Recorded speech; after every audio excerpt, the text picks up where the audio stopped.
Hey, okay, so I'm gonna turn off the radio. Welcome back to my channel. My name is Elizabeth, and yes, we are in my car because my neighbor had a whole bunch of books to donate, or like she was gonna toss them, but I just donated them to little free libraries. It is so hot. My car says it's 105 degrees in here, and the air is on like full blast. Anyways, so I just came to my car to drop off that bag of books for the little free libraries or kids books, and I decided to just go ahead and film here my wrap up for March and April. Yes, I am gonna tell you, I am very proud of myself. These last 2 months I read 9 books. I don't think I had read that much within the first 2 months of the year, so for me almost doubling. And I'm gonna explain something else. I read 2 books in the month of March, and the other 7 books have been in the month of April.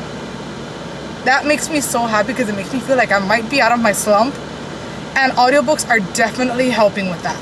So in March, the only, oh dang it, I didn't even bring my phone because my phone is charging. Oh well, I'll see if I can remember the ratings.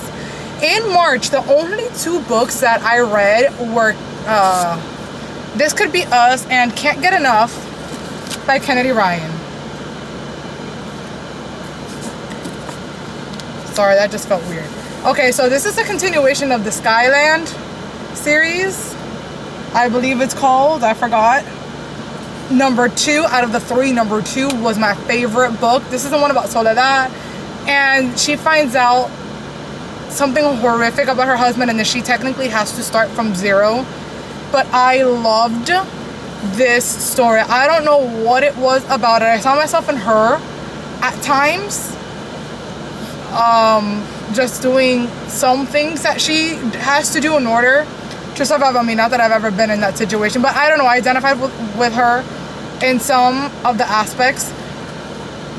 Since I read this kind of in a slump, I believe I gave it 4 stars, but I really did like it. And then the other one was Can't Get Enough, also by Kennedy Ryan, to complete the Skyland series. I would have to say I think this is my least favorite out of the 3. I don't know why. I didn't relate to Hendrix as much. So this one is about her and tech mogul Maverick Bell. I did not like his name. I'm sorry. I don't like her name either. Her name to me sounds like a last name, but whatever. So this was my least favorite. All in all, it was a good series, so I would give the series like a 4-star because that's what I rated most of the books. But book 2 was my favorite. It revolves around 3 sets of friends, and those are the last 2 sets of friends. The next one, I actually heard it on audiobook. I had seen the movie many years ago, so I would have to rewatch the movie because I don't remember anything of what happened in the movie. And I got the book for, I think it was like $2 or something, at a thrift store down in Miami when I used to live there. And they had it on audiobook, so I'm like, okay, fine, whatever, you know, to start eating away at my TBR, my physical TBR, I'll listen to it. And I ended up really loving the book. And that is The Help by Catherine Stockett. Yes. This book takes place in the 1960s, and from what I remember from the movie, it was just about a maid. So obviously it's a little bit more than that. It's about a black maid in like Mississippi, and there's a white girl, her name is Skeeter. She wants to be like a reporter. She wants the help of different maids from different families to write a book and stories about their experiences working as maids, but everything would be hush hush. Nobody would know who the family was unless you knew specifically that you were the only one that did this specific thing. You wouldn't know that it was your white family that the maid was talking about. So this was kind of a breath of fresh air. I liked it had 4 different 3 or 4 voice actresses, and I liked that because it was easier for me to be able to keep track of who was who, since I was listening to it and not physically reading it. I really enjoyed it. Still kind of read it when I was in a slump, but that's okay. I still gave it 4 stars. I loved it. Oh my god, this next one, I did a vlog on this, and I only have the book because I wanted it for this video. But other than that, this book is going to go to that little free library today because, oh my goodness, I started reading it, so excited, and as the book progressed, I was like, okay. Apparently nothing retained in my brain, that's how bad it was. And then I'm like, okay, when I'm done listening to The Help, I'll pick this one up and I'll start reading another one with my eyeballs. Yeah, I would miss parts because I would fall asleep while listening to the audiobook. Did I go back? No.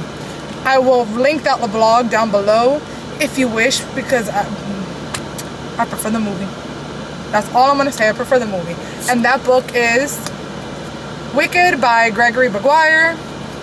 I love the cover. It is stunning. This is probably like the original cover. It's not, this is a sticker that's like on it, but whatever. This is not the Ariana Grande with Cynthia Erivo cover. It's not the movie cover. I've had this book for many years, and it's a shame because I love the cover. To me, it is very aesthetically pleasing. I hated the book. It had its parts where it was interesting. I will go ahead and I will give you a, sorry, I see like a light on my car that I don't know what that means. Oh, there we go. I pressed a button and I just saw it on my dashboard. I will link the video down below so you can get more details as to what my opinion of this was, but I'm gonna go ahead and put this in the back seat because this is not coming home with me today. I couldn't. When I was done listening to that one, I picked up one that I had in my library. So yes, I have like 3 libraries. Don't have many of these books, I think if any, on audiobook.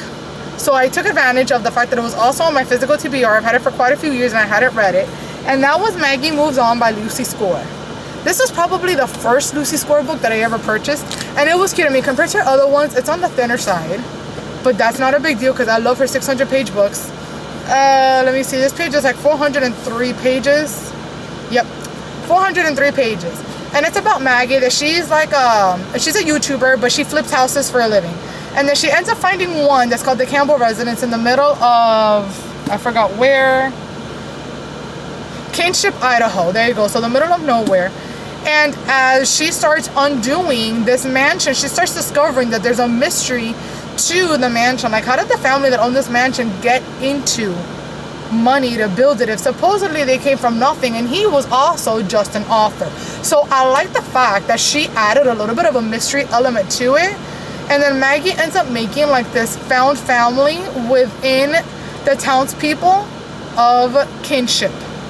So I really like that. I like the fact that, I don't know if it's just me that I'm just getting over smut right now, or I'm just not in the mood for it. It had some of it, but it was not as graphic or as smutty as other Lucy Score books. And I kind of enjoyed that because yes, I can get behind the wheel that they're going at it, but I don't know. Like, it was fine for you to tell me that you were going at it, that you were kind of hot and heavy. I don't need everything described.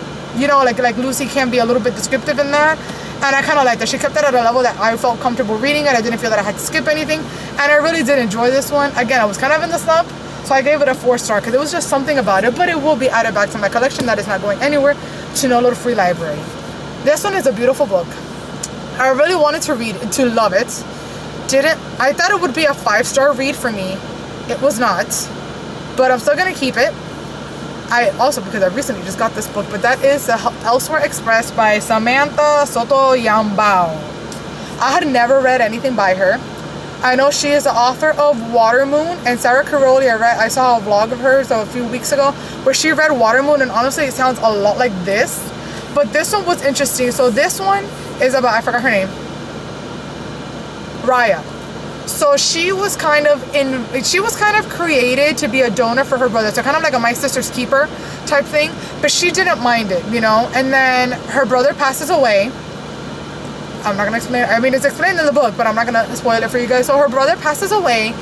And she's kind of like at a loss. Like, you know, if her only purpose growing up was to be a donor to her brother, what is her purpose now?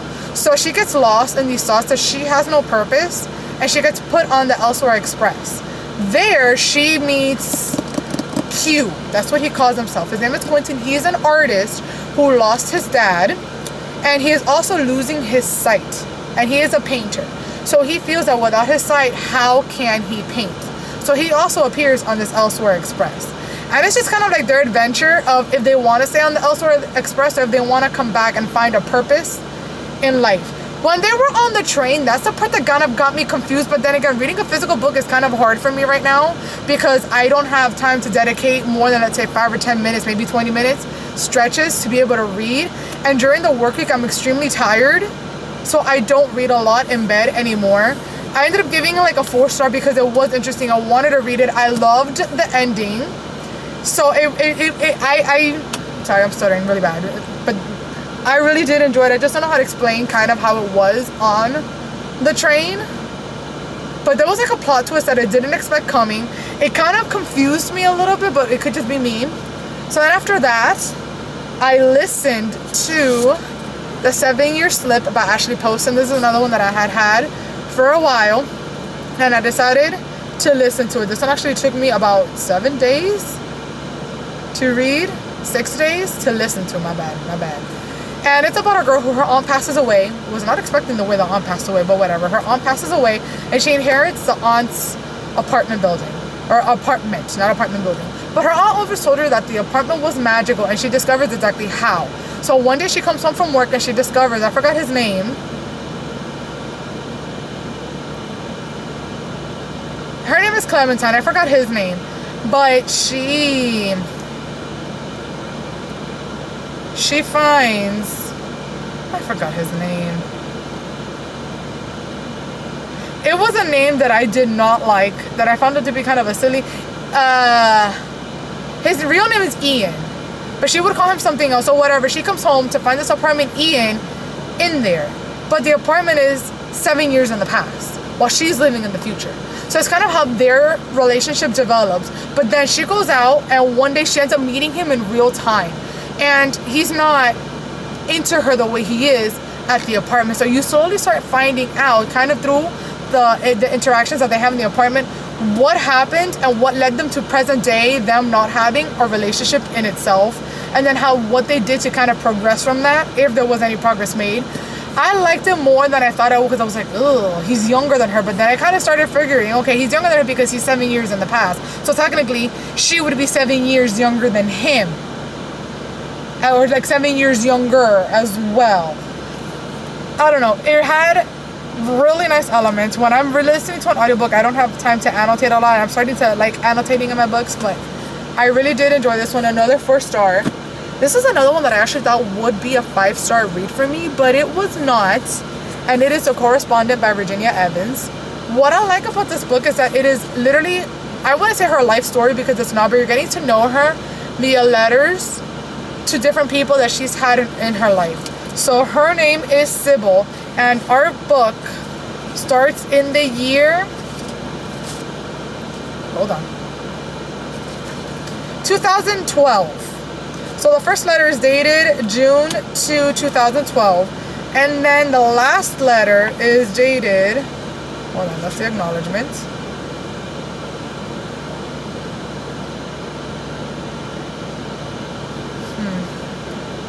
November 2021. So it was almost 10 years of her life that we saw. She is an older woman. She starts off, I think, like in her late 60s, very early 70s, and it just progresses from there. We see her relationship with her children. She has suffered loss. Kind of a trigger warning, but she suffered the loss of a child, and she suffered the loss of a spouse. She suffered kind of the loss of a family, because we find out in the book that she's adopted. So it's just a lot of things, and the different relationships and friendships that she forms with those around her. You know, and we even see old friendships that she's had with people from years before, from when she was a child. I did not expect, like, I don't know why I didn't expect the ending, but I kind of didn't expect it. It was kind of, I guess it was sudden in the way that it happened. So to me, it was sudden. I also know it didn't hit me the way I thought it would. I thought it would be more impactful than it was, but it was a good read. I like the fact that it was short. So I should have been able to read it faster than I was able to. But as I said, reading physical books sometimes for me is getting harder. And then, believe it or not, this last book that I read, I actually finished it today. I actually finished it at 1:30 in the morning on the 30th. So long story short, I was looking for something in a car, and I couldn't find the car keys. So I woke up at 12 o'clock midnight, because I was on the back of my mind looking for the damn car keys for half an hour. So I was wired up, and I'm like, let me just listen to the last half hour of this book. And that book is The Maid by Anita Prodes. My best friend suggested this to me. She said she's a reader, but she doesn't read as fast as I do. But she says that she devoured this one, and I can see why. It is a true murder mystery. This is going to be in an upcoming vlog, so I'm not going to talk too much about it, but I did give it a 4-star. I do not figure out the plot twist at the end, but I really did enjoy it. So anyways, those are the 9 books, I'm so proud of myself, that I actually read in the months of March and April. 7 out of those books were in April, so yay me, that makes me so happy. I am finally ahead of my my Goodreads goal of 50 books of the year.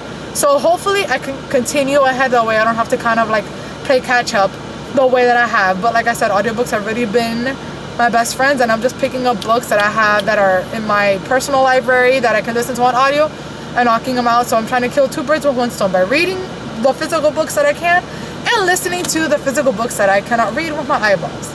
So either way, thank you so much for joining me today. Let me know if you've read any one of these books and what you thought. And let me see, I don't know if I have to pick a book out of those. Oh, I guess I already said it. It would have to be, what's it called? This Could Be Us by Kennedy Ryan. Out of all those books, that one would have to be the favorite one that I read. I also read it with my eyeballs, so I guess it like was more impactful to me because I remember reading it. But that was my favorite book out of that mini stack that I read. If you've read that one or any other one of these, or if any of these are on your radar, go ahead and let me know in the comments down below. Don't forget to subscribe and click the little bell for notifications so you can be reminded of any future upload. And I will see you guys on the next one. Bye.